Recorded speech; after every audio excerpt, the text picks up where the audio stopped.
بعض اوقات جب یہ تکبر کی بات ہوتی ہے نا تو دلوں میں خیال ہی آتا ہے یہ پیسے والے تکبر کرتے ہیں، ہم تو غریب لوگ ہیں، ہم کہاں تکبر کرتے ہیں۔ یہ بھی بڑی غلط فہمی ہے۔ تکبر کے علماء نے 8 ریزن لکھے ہیں۔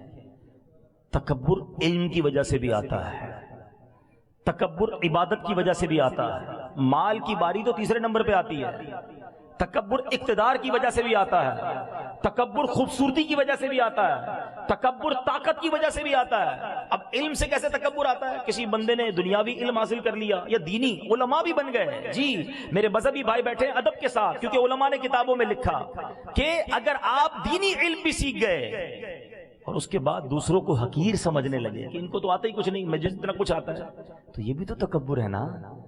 علم اس لیے نہ سیکھو کہ لوگوں کو حقیر جاننے لگ جاؤ، اس لیے سیکھو کہ لوگوں کو بلا کر علم دین سکھائیں گے۔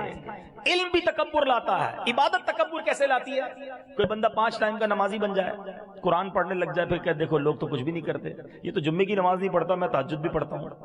تو یہی تو تکبر ہے کہ آپ نماز پڑھ کے دوسروں کو حقیر سمجھنے لگے۔ کیا پتہ اس کی کون سی نیکی اللہ کو پسند آ جائے، کسی کو حقیر نہیں سمجھنا ہے۔ ایک بار سفیان ثوری رحمۃ اللہ تعالی علیہ اپنے بیٹے کے ساتھ ایک سفر پر جا رہے تھے، ایک سرائے خانے پر رکے، دونوں باپ بیٹے سو گئے، پورا قافلہ بھی تھا، سب سو گئے۔ تہجد میں باپ بیٹے اٹھے اور نماز تہجد ادا کی۔ بات بڑی کمال کی ہے۔ تہجد پڑھنے کے بعد بیٹا کہتا ہے ابا جان یہ کیسے لوگ ہیں، سارے ہی سوئے ہوئے، کوئی نہیں اٹھا تہجد کے لیے۔ والد صاحب نے جو بیٹے کو جملہ کہا نا، اللہ کرے دل میں اتر جائے، کہتے بیٹا تو بھی سویا رہتا تو بہتر ہی تھا۔ آئی سمجھ میں بات؟